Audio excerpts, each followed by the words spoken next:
네, 첫 번째가 취소 소송에서 원고 적격의 확대와 관련하여 이른바 제3자의 행정행위의 원고 적격에 대하여 설명하시오 라고 질문을 했습니다. 먼저 기본적으로 원고 적격이 인정되기 위해서는 행정소송법 12조 1문에 법률상 이익이 인정이 되어야 되고, 법률상 이익은 풍설 판례에 따랐을 때 법률상 보호 이익으로 해석이 됩니다. 이것은 법률은 공법이고 실체법이고요. 따라서 실체법이니까 실체법이 보호하는 이익은 권리가 되고, 그것이 공법이기 때문에 그것은 공법상 권리, 공권이 됩니다. 공권이 성립이 되면 원고 적격이 인정이 될 수 있을 테고요. 공권이 성립되기 위해서는 의무부가와 사익보호가 인정이 되어야 됩니다. 의무부가 부분에서는 기속행위와 재량행위가 존재할 수 있고, 기속행위에서는 당연히 국가 등에게 일정한 의무를 부과를 하게 됩니다. 그런 것을 우리가 실체법적 공의무라고 말을 하게 되고요. 재량행위 같은 경우에는 행정소송법 27조에서 재량행위도 취소 판결의 대상이 될 수 있다고 했습니다. 그것은 취소가 될 수 있다는 것은 위법이 존재한다는 것이고, 위법이라는 것은 의무 위반을 말하는 것이기 때문에 의무가 존재한다는 것을 의미합니다. 취소는 위법으로, 위법은 의무로 연결이 될 수 있고, 그 의무는 무하자 재량에서 의무가 됩니다. 결론적으로 기속행위든 재량행위든지 간에 의무 부과 부분은 전혀 문제가 없습니다. 두 번째 사익보호 부분이고요. 여기는 상대방하고 제3자로 나눠집니다. 처분의 상대방이 소송을 제기하는 경우하고, 그 다음 처분의 제3자가 소송을 제기하는 경우가 있는데, 상대방이 소송을 제기할 때는 지금 말하는 법률상 보호이익이 필요가 없습니다. 그런 것을 우리가 직접 상대방 이론이라고 하는데, 그것은 헌법상 구체적 기본권으로서 방어권 행사를 위해서 당연히 원고 적격을 인정해야 된다는 원리를 말하는 겁니다. 그런 문제가 되는 건 제3자가 소송을 제기할 때 제3자 소송에서 원고 적격 문제가 생기는 겁니다. 제3자는 크게 두 개로 나눌 수가 있는데, 하나는 대립된 이해관계에 있는 제3자가 있고, 하나는 동일한 이해관계에 있는 제3자가 있습니다. 누구와의 관계를 말하는 거냐면, 상대방과의 관계에서 상대방과 대립된 이해관계를 맺을 때가 있고, 그리고 동일한 이해관계를 맺을 때가 있다는 겁니다. 대립된 이해관계가 있는 경우는 바로 뭐냐면, 그 처분이 복효적 행정행위일 때고요. 그 다음 동일한 이해관계가 있는 경우는 그 처분이 반효적 행정행위일 때입니다. 복효적 행정행위는 협의의 복효적 행정행위가 바로 제3자의 행정행위인데, 제3자의 행정행위는 일방에게 수익적이고 타방에게 침익적인 경우를 말합니다. 그리고 단효적 행정행위는 처분의 상대방에게 침익적이고, 그것이 일정한 경우에는 제3자에게도 침익적 효과가 연결될 수 있습니다. 따라서 지금 여기서 제3자효 행정행위와 관련된 문제를 논하라고 한 것은 바로 대립된 이해관계에 있는 제3자로서 처분의 제3자가 소송을 제기한 제3자 소송 상황을 말하라고 한 거고, 거기에는 경원자 소송과 경업자 소송과 경쟁자 소송과 인민소송과 네 가지 종류가 있습니다. 그 네 가지 종류에 대해서 원고 적격 논의를 해보라고 한 겁니다. 경원자, 경업자, 경쟁자, 인민소송에 있어서 대립된 이해관계에 있는 제3자가 소송을 제기할 때 그때의 논의를 해보라고 한 거고요. 앞부분에서 원고 적격의 확대와 관련해서 라고 말을 한 건 무슨 말이냐면, 법률상 보호 이익이어야 한다라고 했는데, 여기서는 법률의 범위를 확대를 하게 되면 공권의 범위가 확대돼서 원고 적격이 확대되고요. 보호의 범위를 확대하게 되면 역시 법률상 보호이익, 공권의 범위가 확대돼서 원고 적격이 확대가 될 수 있습니다. 이 양적 범위로서 법률의 범위를 확대시키는 논의하고, 질적 범위로서 보호의 범위를 확대시키는 논의를 해보라고 한 겁니다. 법률의 범위의 확대 논의는 뭘 말하는 거냐면, 그 이익을 보호하는 규범을 우리가 보호규범이라고 하는데요. 보호규범, 즉 이 법률의 범위를 확대를 시키게 되면은 원고 적격가 확대되겠죠. 그 보호규범을 처분의 근거법규에만 국한시킬 것인가, 그 처분과 관계가 있는 관계법규까지 확대를 시킬 것인가, 아니면 헌법상 기본권 및 원리까지 확대를 시킬 것인가, 그와 같은 논의가 있습니다. 근거법규설, 관계법규설, 헌법상 기본권 고려설이라고 하게 되고요. 대법원은 관계법규설의 입장을, 헌법재판소는 헌법상 기본권 고려설의 입장을 취하고 있습니다. 보호의 범위는 공법은 1차적으로 공익을 보호하고자 하는 것이기 때문에 2차적으로 부수적으로나마 사익을 보호하고 있을 때 공권이 성립이 될 수 있는데, 따라서 공법은 명시적으로 사익을 보호하는 경우가 드뭅니다. 따라서 명시적인 사익보호 규정이 없다고 하더라도 해석을 통해, 목적론적 해석을 통해서 그 사익보호성을 도출할 수 있으며 원고 적격이 인정될 수 있다라고 보는 것이 우리 판례 입장이고, 그와 같은 보호의 범위 확대, 즉 질적 범위의 확대에 대한 논의를 해달라고 한 겁니다. 그 다음 두 번째 보시면, 운전기사가 행정법규를 위반하여 합승행위를 하였고 A의 소속회사가 과다한 금액의 과징금을 부과한 경우에 이에 불복해서 회사의 대표이사 및 운전기사가 스스로 취소를 제기할 수 있는지에 대해 논하시오. 단 회사의 임금협정에는 운전기사에게 그 과징금의 상당액을 전가한다라는 내용이 포함되어 있어서 소송 제기에 적극적인 태도를 보이지 않는 경우를 전제로 한다. 여객자동차 운수사업법에 보게 되면은 택시의 경우에 회사 택시의 경우에 있어서 합승을 해서는 안 된다는 규정이 있고요. 그와 같은 법규 위반 행위를 하면 그 과징금을 부과하게 돼 있는데 과징금을 그 운전기사한테 부과하는 것이 아니라 회사한테 부과하도록 되어 있습니다. 그래서 이제 회사한테 과징금이 지금 부과가 나온 겁니다. 이런 경우에 만약에 임금협정의 전가 규정이 이렇게 있다라고 하게 되면은 회사의 입장에서는 과징금이 과도하게 많이 나왔건 아니건 간에 그냥 운전기사한테 전부 다 전가해버리면 되기 때문에 회사는 움직이려고 들지를 않을 겁니다. 이때 과연 그 회사의 대표이사나 운전기사가 이 과징금 부과처분, 위법한 처분에 대해서 소송을 제기할 수 있는지를 검토해보라고 한 건데요. 이거는 앞에서 말한 제3자 소송 중에서 대립된 이해관계 쪽이 아니고 동일한 이해관계 쪽을 말하는 겁니다. 우선 처분의 직접 상대방은 A 회사가 되고 있는 것이고요. 그리고 제3자가 바로 대표이사하고 운전기사가 됩니다. 이때 직접적 이익 침해를 받는 것은 당연히 회사겠죠. 우선은 회사가 직접적 이익 침해를 받습니다. 그럼 얘는 뭐예요? 회사는 단체죠. 그리고 대표이사하고 운전기사는 그 구성원이 됩니다. 단체에 대해서 행해진 처분에 대해서는 우선 원칙적으로는 구성원한테 아무런 이익 침해를 발생시키지 않습니다. 그러니까 아무 이익 침해가 없는 구성원은 소송을 제기할 수 없는 것이 당연한 겁니다. 그럼 이제 예외적 상황을 잡으러 가겠습니다. 만약에 지금처럼 전가 규정이 있는 경우라고 하게 되면 그 과징금이 구성원에게 토스가 되겠죠. 그러면 그 구성원 역시도 어떤 이익 침해로 연결이 될 수 있을 겁니다. 이럴 때 상대방인 회사에게도 침입적이고 그리고 제3자에게 구성원에게도 침입적인 효과가 발생할 수 있기 때문에 동일한 이해관계를 서로 맺게 되는데요. 다만 회사는 처분의 상대방이기 때문에 직접적 이익 침해를 받게 되는 것이고요. 직접적 이해관계를 맺습니다. 처분과. 그런데 구성원에게 전가가 된다고 하더라도 얘는 간접적 이익 침해를 받는 것밖에 없습니다. 간접적 이해관계밖에는 안 맺고 있는 것이죠. 지금 말씀드린 게 뭐냐? 전가 규정이라는 변수를 집어넣어 버리게 되면은 아무런 이익 침해가 없던, 아무런 이해관계를 맺고 있지 않던 구성원이 간접적 이익 침해로, 간접적 이해관계를 맺는 상황으로 올 수 있다는 겁니다. 우선 여기까지 데리고 가야 됩니다. 그런데 대표이사 같은 경우에는 전가 규정이 없기 때문에 원칙 그대로 아무런 이익 침해가 현재 없는 상황입니다. 근데 전가 규정이 없다고 하더라도 이 대표이사에게 즉 전가 규정이 없는 경우에도 구성원들의 이익 침해를 연결시킬 수 있는 상황이 있을 수 있는데 그게 바로 뭐냐면 그 단체를 해산시켜버리는 처분입니다. 만약에 회사에 대한 해산 처분이 나온 경우라고 한다면 회사에 대한 처분, 단체에 대한 처분이 해산 처분이라고 하면 그 구성원들에게는 해고 처분의 의미를 가져버릴 수 있습니다. 따라서 해산 처분이라면 전가 규정이 없다고 하더라도 방금 봤던 것처럼 간접적 이익 침해, 간접적 이해관계를 성립시킬 수 있습니다. 그러나 지금 이 대표이사 같은 경우에는 이 처분이 해산 처분도 아니고요. 단체 자신의 그 단체 자체의 존립을 위협할 만한 그 정도의 해산 처분도 아니고 그다음 대표이사에 대한 전가 규정도 있는 것이 아니기 때문에 대표이사는 아무런 이익 침해가 없습니다. 그러므로 대표이사는 소송을 제기할 수가 없다. 원고 적격이 인정 안 된다. 이게 결론입니다. 물론 여기서 조심해야 될 점이 바로 뭐냐면 대표이사가 스스로 소송을 제기한다고 한 부분입니다. 일반적인 경우에도 회사에게 어떤 처분이 나오면 대표이사가 그 소송을 대신 수행하는 것은 당연합니다. 지금 이거는 회사가 원고가 되고 대표이사가 소송을 대리한다는 의미가 아니라 소장에다가 원고 쪽에 대표이사 자기 이름을 쓰겠다라는 겁니다. 그런 상황을 지금 상정해 놓고 논의를 한 것이고요. 그 다음 이제 운전기사 쪽을 보도록 하겠습니다.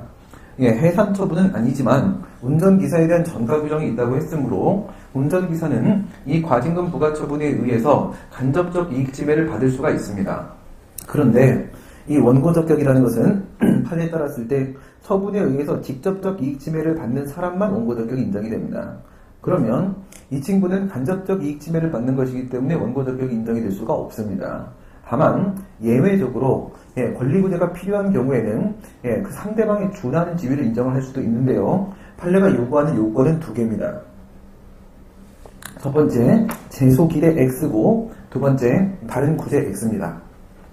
처분의 상대방이 다퉈주게 되면 결국 그 과징금을 부담해야 되는 구성원의 입장에서 문제가 생기지 않을 수가 있는데 그 상대방이 지금 적극적인 태도를 보이고 있지는 않습니다. 그럼 이 처분은 그대로 남게 될 거란 말이죠. 그래요. 처분 상대방이 제소를 기대할 수 없어야 됩니다. 그리고 두 번째, 다른 구제 방법이 전혀 없는 경우에는 법치행정의 원리상 예외적으로 원고적격, 소재기를 허용해야 되기 때문에 이럴 때 적용되는 이론이 바로 준상대방 이론입니다. 준상대방 이론. 상대방이 준하는 지위를 인정을 하여 마치 직접 상대방과 같이 원고적격을 인정시킬 수가 있다. 이게 결론입니다. 그 다음 세 번째, 이 문제는 지금 이게 행정고시 문제에서 이게 소송 문제가 아니고 작용 문제인데 이거를 이제 소송 문제로 변형을 하는 과정에서 오류가 좀 생겼거든요. 좀 고치도록 하겠습니다. 개인 택시업자가 음주운전으로 운전면허가 취소된 게 아니라 음주운전이 적발되는 겁니다. 적발되는. 그래야 문제가 성립됩니다. 개인 택시업자가 음주운전이 적발된 후 택시 영업을 하다가 택시 영업 양도 계약을 체결하고 인가를 받았으나 뒤늦게 음주운전 적발에 따른 운전면허 취소가 생기신 겁니다. 양도인에게 음주운전 적발에 따른 운전면허 취소가 양도인에게 행해진 경우에 양수인이 이를 행정소송으로 다툴 수 있는지에 관해 논하시오. 이렇게 가야 됩니다. 지금 오류 문제는 어떻게 되어 있어요? 음주운전 적발에 운전면허 취소까지 이미 나온 상태고 그 다음 양도하고 나중 때 택시면허 취소가 나온 건데 그게 아니라 양도 전에는 음주운전 적발만 있는 겁니다. 그리고 양도 후에 운전면허 취소가 있는 겁니다. 택시면허 취소는 삭제하는 겁니다. 무슨 말씀인지 아시겠죠? 왜 이게 오류인 거냐면 이 택시면허를 양도를 시키잖아요? 그러면 이 택시면허가 누구한테 가 있어? 양수인한테 가 있잖아요. 택시면허의 취소 사유가 발생하면 양도 후에는 지방자치단체장이 행정청이 양수인에 대해서 택시면허 취소를 하게 됩니다.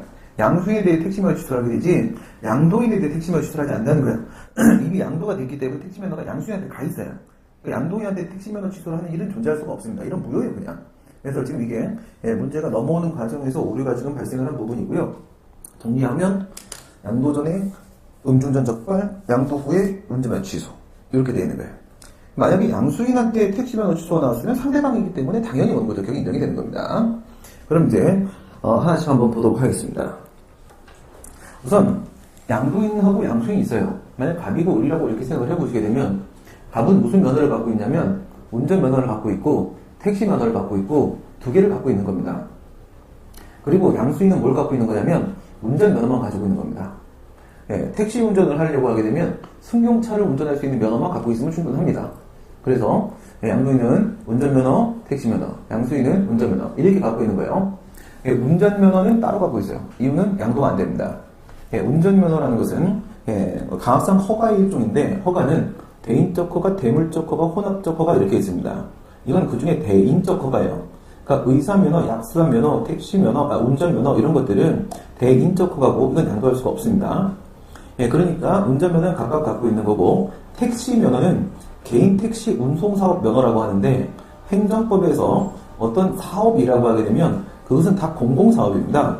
그런 것들은 전부 다 특허입니다. 그러니까 이 택시와 같은 교통수단은 원래 국가가 제공을 해야 되는 것입니다. 따라서 공공사업이고요. 이건 이제 강성 특허에 해당합니다.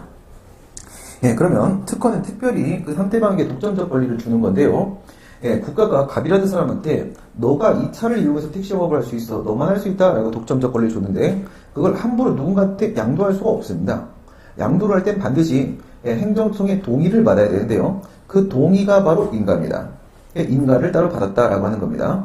그래서 자기들끼리 양도계약에다가 이 동의로서의 인가를 올려놓으면 그 양도계약의 효력이 비로소 발생하거든요. 인가를 받아가지고 이제 양도가 됐어. 그럼 이제 지금 상황은 어때요? 양도 후에는 양도인은 운전면허만 갖고 있는 상태고 양수인이 운전면허하고 택시면허하고 이렇게 갖고 있는 상태죠. 그런데 이 구조를 보셔야 돼요. 차량을 운전할 수 없게 되면 택시 차량도 운전할 수 없는 것이 당연한 겁니다. 그러니까 운전면허를 주는 것도 지방경찰청장이 주고 운전면허를 취소하는 것도 지방경찰청장이 합니다. 이거는 도로교통법에 근거하고 그 다음에 택시면허를 주는 것은 이건 여객자동차 운수사업법에 근거를 해서 지방자치단체장이 줍니다. 지방자치단체장이 주고 지방자치단체장이 취소를 하게 됩니다. 그런데 요건이 이렇게 돼 있단 말이에요. 운전면허를 취소당한 사람은 택시면허를 취소한다고 여객자동차 운수사업법에 돼 있단 말입니다. 당연하겠죠. 그래서 이 양도전에 양도인이 음주운전하다 걸렸어. 근데 이게 0.1% 이상이야, 혈중 알코올 농도가. 그러면 이제 좀 이따 뭐가 나오겠어요? 운전면허 취소가 나올 거야. 그게 나오면 택시면허도 취소가 될 거야. 그래서 이 양도인이 이제 고세 그걸 양도를 해버린 거야. 택시면허를 양수인한테 넘겼어. 근데 이걸 이제 양도를 하면서 인가를 받는데 그 사실을 몰랐던 거야, 지하철장은. 그래갖고 양도가 실제로 된 겁니다. 근데 그 다음에 양도인한테 운전면허 취소가 나와버리게 되면 택시면허 취소 요건이 발생했잖아요. 그럼 택시면허 취소를 해야 되거든. 그게 누구한테 가입된 간에 해야 되는 겁니다. 그러면 이 택시면허 취소로 연결이 될 거 아니겠습니까, 지금? 연결이 돼버리면 양수인이 택시 영업을 할 수가 없게 됩니다. 이때 여기에 불복을 하고자 하는 자는 누가 되는 거예요? 양수인. 그쵸? 양수인 말소송을 제기할 수 있게 됩니다. 이건데, 운전면허 취소의 상대방은 양도인이죠. 양수인은 처분의 제3자란 말입니다. 제3자성에 문제가 걸립니다. 그러면 방금 앞에 두 문제품과랑 비교해보면 대립된 이해관계입니까? 동일한 이해관계입니까? 동일한 이해관계가 되는 것이죠. 양도인은 처분의 상대방이고 침입적입니다. 양수인은 처분의 제3자고 역시 침입적입니다. 동일한 이해관계를 맺고 있잖아? 그러면 준상대방 이론을 적용시켜서 해결하면 되는 거 아니겠습니까? 제소 기대 X, 다른 구제 X를 찾아보셔야 됩니다. 만약에 이 양도인이 여전히 뭐 자기 차량을 운전을 하고 다닐 거면은 얘가 불복을 하겠죠. 근데 그것이 아니라 만약에 이 친구가 뭐 몸이 안 좋아서 더 이상 운전을 할 수 없어서 그래서 택시면허도 양도한 거라고 하게 되면 운전 자체를 할 수 없는 상황이다 라고 하게 되면 얘는 아예 운전하지 않을 거니까 운전면허도 필요가 없죠. 그 얘는 불복을 안 하겠죠. 경우의 수를 나눠야 되는 겁니다. 경우의 수 나눠가지고 이 양도인이 운전할 생각이 전혀 없어가지고 뭐 이 교수님 사례들 보게 되면 무슨 병에 걸렸다 뭐 이런 게 나올 거란 말이에요. 얘가 운전면허 취소에 대해서 불복을 할 생각이 전혀 없으면 그때는 양수인은 자신의 권리 구제를 위해서 다른 방법을 찾을 수가 없습니다. 그때는 예외적으로 준상대방 이론을 적용시켜서 원고적격을 인정시킬 수 있다. 이게 이제 결론이 되는 겁니다.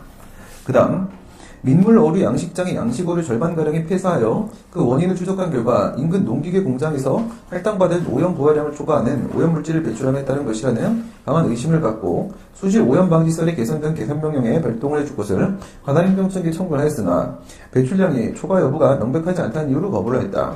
이게 제 소개한 내 거부 처분에 대한 취소를 제기한다면 소재기는 적법하겠는가 이렇게 물어봤는데요. 이 문제는 바로 뭐예요? 행정법 분쟁의 사유형입니다. 사유형. 인근 주민이 공해업체에 대해서 개선 명령이라는 제재 처분을 해달라고 신청을 한 겁니다. 그렇죠? 그러면 처분의 상대방은 공해업체가 되는 것이고 인근 주민은 처분의 제3자가 되는 거겠죠. 제3자 요구수입니다. 제3자 요구성 사유형이고요. 제3자 성의가 당연히 원고적격이 원고적격 문제가 될 겁니다. 이런 식의 개선 명령 발동 청구에 대한 문제는 대기보전법과 수질보전법 두 가지 문제로 지금까지 출제가 되어 왔는데요. 교수 사례도 전부 그 두 개 안에서 출제가 되고 있습니다. 대기환경보전법 그리고 수질 및 수생태계 보전에 관한 법률인데 대기환경보전법은 33조의 개선명령 규정이 있습니다. 그 다음에 수질보전법은 4조의 6의 그 개선명령 규정이 있습니다. 어떻게 하는 거냐면 역시 얘는 사익보성이 인정되냐 안 되냐를 가지고 원고적격을 인정시키는 겁니다. 한번 보세요.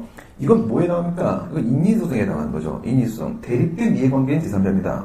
처분의 상대방, 공해업체에게는 침입적이고요. 처분의 제3자, 인근 주민에게는 이 처분이 수익적이죠. 이렇게 한쪽에는 수익적이고 한쪽에는 침입적이고 이런 대립된 이해관계 제3자면 이때는 사익보호성이 인정되냐 안 되냐, 법률상 보호익이 성립되냐 안 되냐 이것이 핵심입니다. 그래서 사익보호성을 공법에서 끌어내야 되는데 뭐라고 처리를 하는 거냐면 대기보전법은 33조, 수질보전법은 4조의 6에서 이와 같은 경우에 행정청으로 하여금 개선명령을 발동하도록 규정을 하고 있는 것은 바로 인근 주민들의 환경상 이익을 보호하고자 하는 취지로 해석하지 못할 바가 아니다. 이렇게 해서 사익보호 취지를 도출시키면 원고적격이 인정될 수가 있습니다.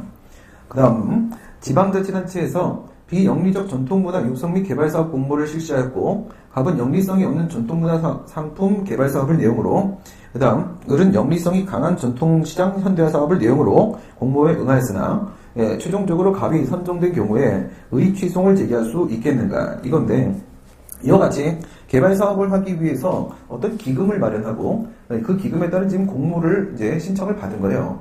신청을 받았으면 이제 둘 중에 한 명을 선정하는 거 아니겠습니까? 그렇죠? 그러면 한 명을 선정을 해주면 다른 사람은 탈락이 될 수밖에 없어요. 이런 관계를 우리가 경원자 관계라고 얘기를 합니다. 경원자 관계는 일방에 대한 허가는 타방에 대한 불허가로 귀결될 수밖에 없는 서로 양립할 수 없는 배타적인 상호관계를 말하는 것인데 이것은 경원자 관계, 즉 경쟁적으로 서로 원하는, 신청을 하는 관계입니다. 경쟁적으로 원하는 관계. 이거는 일방에 대한 허가가 타방에 대한 불허가로 귀결이 될 수밖에 없는 것이기 때문에 갑에 대한 허가는 판례 역시도 작년에 나왔는데 뭐라고 얘기했다? 을에 대한 거부를 의미하는 것이다. 이런 경우에는 문제를 풀 때 경원자 관계가 성립된다만 보여주면 그냥 끝나는 겁니다. 경원자 관계만 성립된다 보여주고 마지막에 마무리 지으면서 뭐라고 했나? 외형상 제3자이나 실질상 상대방으로 볼 수 있으므로 원고적격이 인정된다. 이렇게 하고 끝나는 경원자 소송 문제입니다. 경원자, 경업자, 경쟁자, 인인 중에 제일 많이 나오는 경원자. 지자체가 체육공원을 생태공원으로 조성하는 행정계획을 발표한 경우에 체육공원을 위탁관리하고 있는 체육진흥공단이 국민체육진흥공단입니다. 지금 국가 예산의 낭비 및 국민 일반의 권리 침해를 이유로 취소를 제기하는 것이 가능하겠는가? 단 국민체육진흥법에는 24회 서울올림픽대회를 위해 설치한 체육시설에 대한 입장료를 받을 수 있다는 규정이 있음을 전제로 한다. 이거는 누가 소송을 제기하는 거냐면 앞에서는 단체에 대한 처분에 대해서 구성원이 소송을 제기했었다면 얘는 단체가 직접 소송을 제기한 상황입니다. 국민체육진흥공단이라는 재단법인 단체가 소송을 제기하는데요. 이런 경우엔 순서대로 검토를 하시는 거고요. 진정단체 소송 문제를 1단계에서 검토하시고 부진정단체 소송 문제를 2단계에서 검토하시고 순서에 따라서 검토하셔야 됩니다. 언제는 이제 진정은 오리지널이고 부진정은 이제 가리지널입니다. 오리지널 먼저 하는 거란 말이죠. 진정단체 소송, 진짜로 단체 소송입니다. 그냥 우선은 단체 이름으로 소송을 제기하면 단체 소송인데요. 진정 단체 소송은 뭘 말하는 거냐면 이기적 단체 소송과 이타적 단체 소송을 말하는 겁니다. 이기적 단체 소송은 구성원의 이익을 보호하기 위해서 제기하는 소송을 말하는 것이고 이타적 단체 소송은 마치 소비자 단체나 환경 단체 등이 제기하는 것 같이 일반 공익 보호를 목적으로 제기하는 소송이 바로 이타적 단체 소송입니다.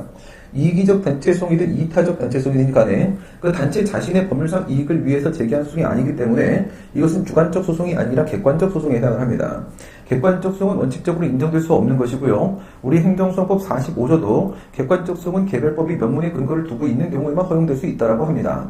따라서 지금은 체육시설에 대한 문제고 그 근거법은 체육시설의 설치 이용에 관한 법률이 될 겁니다. 지금 여기 등장하고 있는 국민체육진흥법은 관계법규에 해당한다고 볼 수가 있을 텐데요. 체육시설법이든 국민체육진흥법이든 그 어디에도 이와 같은 진흥공단, 단체가 소송을 제기할 수 있다는 명문의 규정은 찾을 수 없습니다.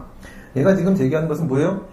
국가 예산, 일반 국민의 그걸 이용할 수 있는 권리 이런 주장을 했기 때문에 이건 이타적 단체 소송에 해당한다고 볼 것이고 이런 것은 자신의 법률상 이익과 관계없는 소송이기 때문에 민중소송적 항고소송에 해당을 합니다. 처분을 대상으로 하는 것이기 때문에 항고소송의 형식을 취하고 있는 건 맞지만 자신의 이익과 관계없이 제기하는 것이기 때문에 민중소송에 해당을 합니다. 민중소송적 항고소송 앞부분이 실질 뒷부분이 형식이라고 말씀드렸죠. 법에 근거가 있어야 되는데 현재 명문의 근거가 없기 때문에 진정단체 소송의 측면에서는 원고적격이 인정이 될 수가 없습니다. 그러면 부진정단체 소송의 측면 넘어가 보는데 이것은 일반 개인이 소송을 제기하는 것과 마찬가지로 법률상 이익이 있으면 소송을 제기할 수 있는 겁니다. 그러면 부진정단체 소송의 측면에서 보게 되면은 지금 뭐가 있냐면 직접적 근거가 되는 근거법규로서 체육시설법에는 없지만 국민체육진흥법에 보니까 얘가 어떤 입장료 등을 받을 수 있다는 규정이 있습니다. 그럼 이거는 이 공단의 재산적 이익을 명시적으로 보호하고 있는 규정이라고 볼 수 있을 텐데요. 앞에서 양적 범위를 확대시킨다고 했죠. 보호규범의 범위를 확대시키면 대법원에 따르면 관계법규까지도 포함시킬 수가 있단 말이죠. 그래서 관계법규에서 국민체육진흥법에 의해서 이 친구의 이익이 보호된다라고 보여지면 원고적격이 인정될 수가 있습니다. 그런데 거기 지금 조건이 하나 달려있죠. 이 지금 체육공원 안에 뭐가 있어야 돼? 88 서울 올림픽 시설이 포함되어 있어야 된다고 했습니다. 여기에서 경우의 수가 나눠지는 겁니다. 88 서울 올림픽 시설이 있었다면, 그 안에 있었다면 이것은 공단의 재산적 이익이 침해된 것이 맞으므로 부진정 단체 소송의 측면에서 원고적격이 인정될 수 있을 것이고 88 서울 올림픽 시설이 없었다면 그렇지 않을 것이다. 이게 결론이 되는 겁니다. 진정 단체 소송의 측면에서 이타적 단체 소송의 측면에서 안 되고 부진정 단체 소송 측면 넘기게 되면은 그때는 88 서울 올림픽 시설이 포함되어 있다는 전제 안에서 될 수도 있다. 이게 결론이 되는 겁니다. 그 다음 문제.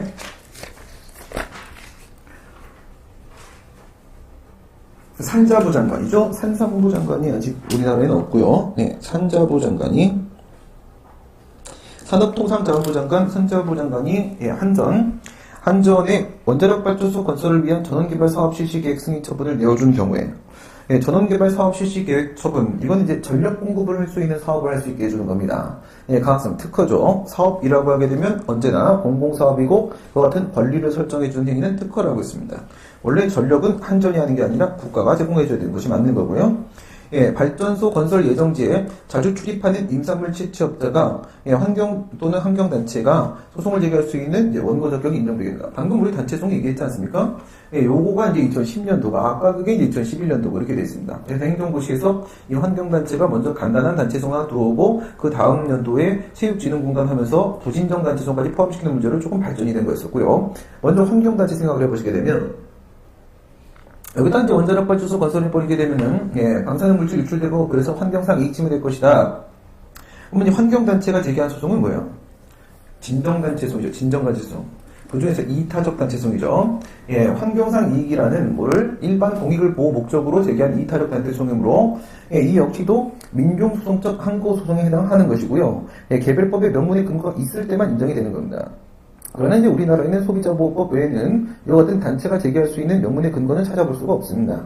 따라서 환경단체는 원고 적격이 인정될 수가 없다. 이게 결론이 되는 것이고요. 그 다음 임산물 채취업자, 이건 인진소송인데요. 임산물 채취업자, 환경영향평가법이라는 것을 근거로 해서 원고 적격이 인정될 수 있겠는가를 판단하는 겁니다. 오늘 이제 여러분들이 양질물인 대현입 이렇게 두 문자로 기억을 하시면 되는데요. 양질의 물이 흐르는 곳에는 크고 현명한 사람들이 모입니다. 양질물인 대현입 이렇게 두 문자로 기억하시고요. 양적 범위, 질적 범위, 물적 범위, 인적 범위, 다시 인적 범위가 대상지역 현실 일시 입증 책임 이렇게 구성이 됩니다. 먼저 양적 범위 보시게 되면 헌법상 기본권까지 보호기본을 확대를 시킬 수 있다고 했죠. 그러면 절차법규로서 관계법규에 포함된 절차법규로서 환경영향평가법 데리고 올 수 있습니다. 질적 범위 들어가시게 되면 환경영향평가법에서는 공청회를 실시하고 주민의 의견을 수렴하며 평가서를 작성하고 환경부 장관과 협의를 하라고 하고 있기 때문에 그 안에서 일정한 사익보호, 즉 환경상 이익보호의 취지가 도출이 될 수가 있습니다. 그 다음 물적 범위, 이것은 과연 그 사업이 환경영향평가 실시를 필요로 하는 대상 사업인지에 대한 문제를 말하는 것인데요. 만약 대상 사업이 아니라고 하게 되면 환경영향평가법 내에 사익보호의 취지가 있다라고 하더라도 그것을 원용할 수가 없습니다. 그런데 지금 이것은 에너지개발 사업으로 환경영향평가 대상 사업이 맞습니다. 마지막 인적 범위 가시게 되면 그와 같은 환경영향평가법상의 사익보호, 즉 환경상 이익을 소송을 제기하는 원고가 주장할 수 있겠는가에 대한 문제인데요. 그것이 다시 대현 2부로 나눠집니다. 위쪽에서 질적 범위를 얘기하면서 이 법 안에는 환경상 이익을 보호하는 취지가 인정된다고 했는데 그거는 이 법에 따랐을 때 어디까지만 인정이 되는 거냐면 얘네들이 과학적 조사를 통해서 일정한 구역을 정합니다. 여기까지 이제 환경상 이익 침해가 발생할 것으로 예상된다라고 하는 게 대상 지역입니다. 대상 지역 내에 거주하는 주민의 환경상 이익만을 보호하는 것이 바로 환경영향평가법입니다. 그런 걸 기준으로 보게 되면 맨 첫 번째 대상 지역 내외를 나눕니다. 내에 거주하는 경우에는 환경상 이익의 침해가 사실상 추정되기 때문에 원고 적격이 인정이 되고요. 밖에 거주하는 경우에는 원칙적으로 원고 적격 인정 안 됩니다.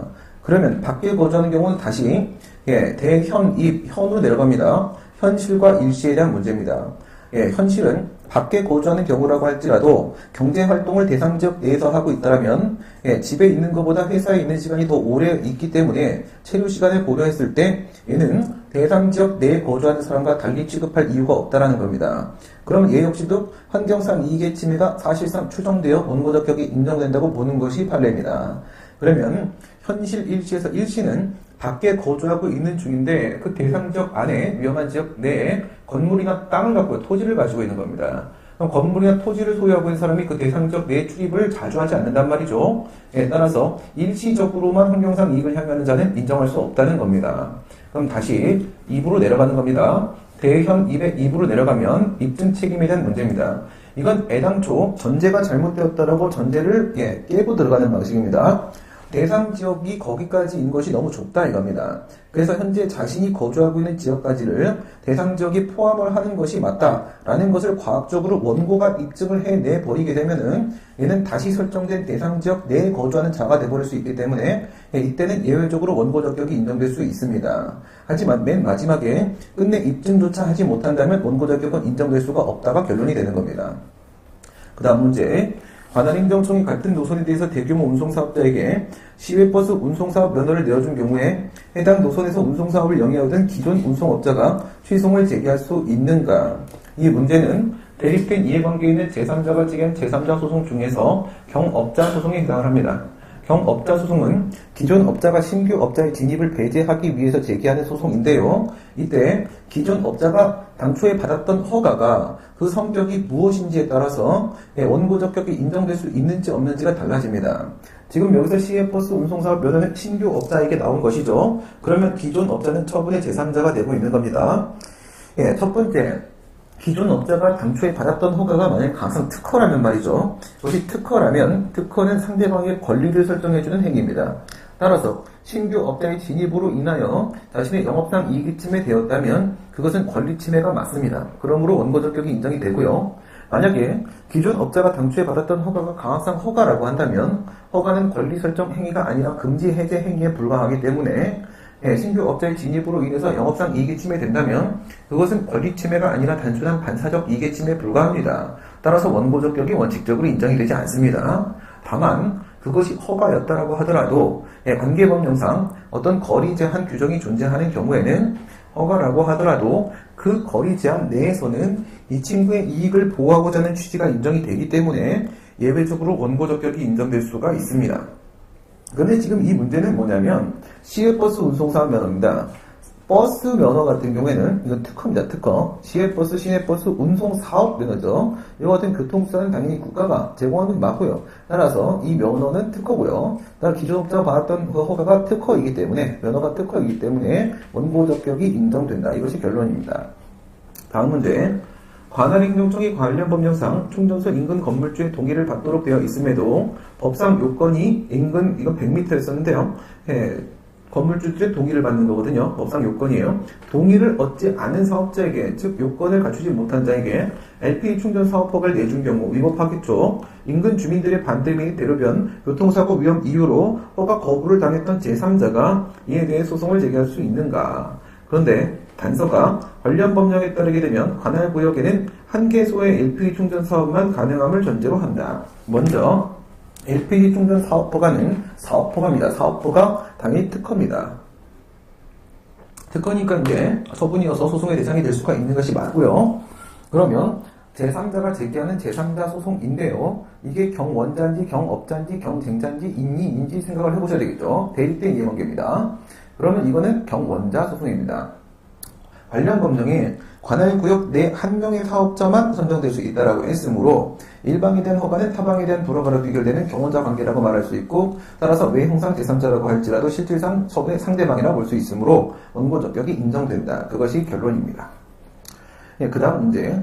환경영향평가 대상 사업인 X건설 사업의 승인 처분이 나온 경우에 환경영향평가 대상자 밖에 거주하는 주민이 취소를 제기할 수 있는가?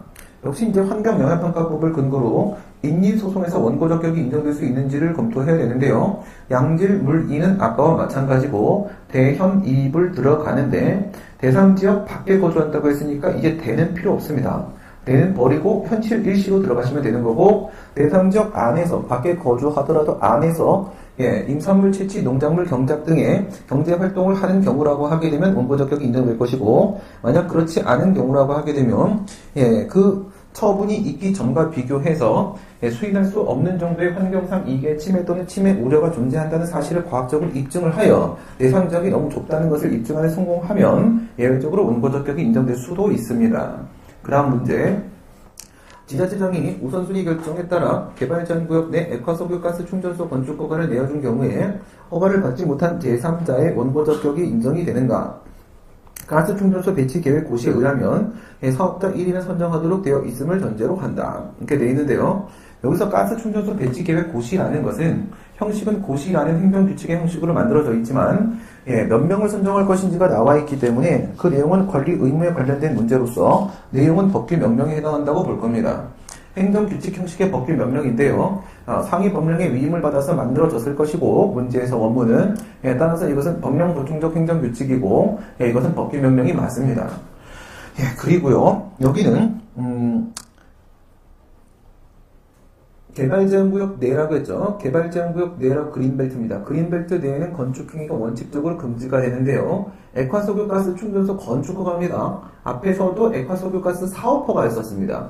앞에는 LPG 충전 사업허가고 여기는 LPG 충전소 건축허가입니다. 사업허가는 소프트웨어이기 때문에 특허고요. 건축허가는 하드웨어이기 때문에 강상 허가입니다. 가학상 허가인데 그린벨트 내에서는 원칙적으로 건축을 못하기 때문에 이것은 그 중에서도 예외적 허가에 해당을 하고요. 역시 예외적 허가는 항상 허가의 일종으로서 처분이 맞기 때문에 소송의 대상은 문제가 없고요. 그 다음 고시에서 사업자 한 명을 선정하도록 되어 있기 때문에 역시 경원자관계가 성립됩니다. 경원자관계가 성립되니까 원고적격이 인정이 되겠고요. 다음 문제. 산업통상자원부 장관이 신청지역의 주민투표 결과에 따라 A시를 중저준위 방사성 폐기물 유치지역으로 선정한 경우에 이에 반대하는 A시 주민 및 B군 주민의 원고적격이 인정되는가? A시와 B군은 20km 떨어져 있음을 전제로 한다. 이렇게 되어 있는데요. 중저준위 방사성 폐기물 유치지역으로 선정을 한다. 이렇게 어떤 지역을 선정을 하게 되면, 유치지역 선정을 하게 되면 이런 건 물적 행정행위로서 일반 처분입니다. 물적 행정행위라는 것은 물건을 직접 규율하고 그의 이해관계를 맺고 있는 사람을 간접 규율하는 것을 말하는 것이고요. 일반 처분은 불특정 다수인을 규율하는 걸 말하는 겁니다. 물적 행정행위로서 일반 처분이니까 소송의 대상이 될 수 있는 건 맞고요. 그런데 A씨가 지금 유치지역으로 선정이 됐습니다. A씨 주민이 반대를 하고 B군 주민이 반대를 하고 있는데 둘 다 이 결과에 대해서 반대를 하고 있지만 자기 지역을 유치지역으로 선정하는 부분에 대해서는 A씨 주민은 반대를 하고 있는 것이고 B군 주민은 찬성을 하고 있는 것이겠죠. 이때 둘 다 어쨌든 소송의 제3자이기 때문에 원고적격의 문제가 생깁니다. 여기서 이제 조심하셔야 될 건 뭐냐면 얘가 제3자라면 상대방은 누구냐? 없습니다. 일반 처분이기 때문에 개별 처분이 아니고 어떤 특정인을 대상으로 하는 개별 처분이 아니라 불특정 다수인을 대상으로 하는 일반 처분의 경우에서는 처분의 직접 상대방이 존재하지 않고요. 직접 상대방이 아니면 전부 제3자입니다. 따라서 이것도 역시 제3자 소송으로서 원고적격의 문제가 발생하는데요. 조심해야 될 점은 이 중저준위 방사성 폐기물 처리설 유치지역의 지원에 관한 법률이라고 해가지고 이 유치지역 선정의 근거법인 방패법이 있습니다. 방패법이 있는데 이 방패법에서는 그 유치지역으로 선정된 지역 내에 거주하는 주민들을 위한 여러 가지 지원 사업을 한다라고 되어 있어요. 따라서 그 근거법규가, 처분의 근거법규가 이 A시 지역 주민들의 이익을 보호하고 있는 취지가 확실합니다. 그렇다면 A시 주민은 처분의 근거법규를 근거로 해서 원고적격이 인정되는 것이고요. 다만 B군 주민 을 같은 경우에는 유치지역 주민이 아니기 때문에 얘는 환경영향평가법을 근거로 해서 원고적격을 논의해야 됩니다. 그런데 20km가 이격돼 있다고 했기 때문에 상당한 거리를 두고 있다고 볼 것이고요. 양질 무리는 앞에와 똑같고 대형 2부로 들어가시게 되면 대상 지역 확실히 밖에 거주하고 있다고 볼 수가 있습니다. 그 다음 현실 일시로 들어가시게 되면 이 친구가 경제활동을 안에 와서 할 수는 있겠지요. 그러나 입증 책임 가시게 되면은 본인이 살고 있는 20km 이격된 지역까지 이와 같은 중저준위 방사성 폐기물이 일반적으로 원자력 발전소 그래버리면 200km까지도 갈 수 있습니다. 일본식으로 치면. 그러나 이거는 중저준위 방사성입니다. 중저준위 방사성은 수건이나 옷가지 등에 묻어있는 방사능 물질을 폐기하는 걸 말하는 것이기 때문에 절대로 멀리 가지 못합니다.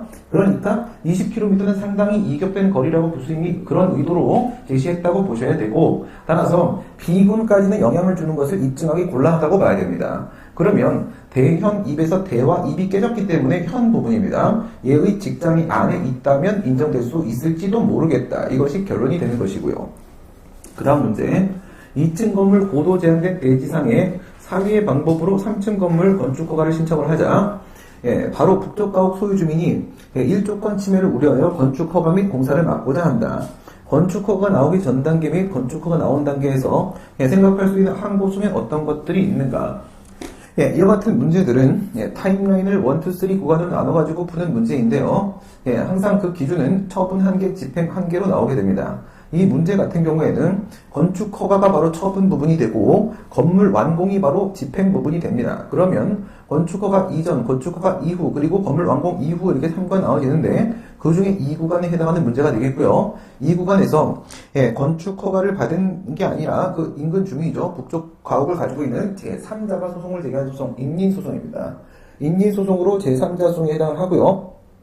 그런데 이거는 양적 범위로서 보호 기본을 확대할 필요가 없습니다. 환경영향평가법처럼 이렇게 막 절차법까지 확대라고 할 필요는 없고요. 이 건축허가의 근거법인 건축법에 건축법 제61조에 보게 되면은 건물의 높이 제한 규정이 있습니다. 고도 제한 규정이 있는데 그게 바로 북쪽에 살고 있는 사람들의 일조권을 보호하는 규정이거든요. 따라서 근거법에서 바로 도출을 하되 거기서 그렇다고 1조건 보호한다라고 딱 돼 있는 건 아니기 때문에 질적 범위 확대로서 목적-문적 해석 논의를 해갖고 사인법성을 도출시키면 원고적격이 인정될 수 있습니다. 예, 마지막 문제 풀도록 하겠습니다. 한 문제 더 풀도록 하겠습니다. 이거 너무 간단한 문제여서 관할 행정청이 동일 구간에 대해서 새로운 시외버스 운송사업 면허를 부여한 경우에 해당 구에서 운송사업을 영위해온 기존 운송사업자의 행정소송 제기는 가능하겠는가 라고 했는데 아까 것도 지금 것도 버스 사업 면허죠. 똑같이 경업자 소송입니다. 경업자 소송이고 기존 업자가 신규 업자의 진입을 배제하기 위해 제기한 소송이고 기존 업자가 받은 허가가 특허인지 허가인지 허가라면 거리장 규정이 있는지 없는지에 따라서 원고적격 인정 여부가 달라질 수가 있을 거고요. 기존 업자가 받았던 버스 면허는 특허이므로 영업상 이익의 침해는 권리 침해로 인정될 수 있고 원고적격이 인정된다 이겁니다. 다음 문제. 공해 배출업체가 허용 기준을 초과해 오염물질을 배출하였음에도 환경부 장관이 대기환경보전법 33조에 아무런 개선명령을 말하지 않은 경우 개선명령 발동 청구권이 인정되는 피해 주민은 행정소송법상 권리구제를 받을 수 있는가? 앞에서도 개선명령 발동 청구 문제가 있었고요. 지금도 개선명령 발동인데 앞에 같은 경우에 수질보전법 문제였었고 지금은 이제 대기보전법 문제에 해당할 뿐이며 앞에는 4조의 6, 여기는 33조라고 아예 제시했습니다. 개선명령 발동 청구권이라는 행정개입청구권이 인정된다는 전제까지도 깔아주셨는데요. 행정개입청구권 당연히 공권의 일종이기 때문에 이걸 근거로 원고적격이 인정된다고 바로 말을 할 수도 있습니다. 그러나 주어진 조건을 그렇게 활용한 것은 비추고요. 직접 33조로부터 도출을 하시기 바랍니다. 배출 허용 기준을 초과하는 경우에 환경부 장관이 개선명령을 하도록 하고 있는 법의 취지는 무엇이냐? 인근 주민들의 환경상 이익을 보호하는 취지로 해석하지 못할 바 아니다. 라고 해서 직접 사익부의 취지를 도출을 하셔가지고 원고적격을 인정시키는 게 득점에 유리합니다. 16번은 길기 때문에 다음 시간에 하도록 하겠습니다. 오늘 여기까지 하겠습니다. 수고하셨습니다. 감사합니다.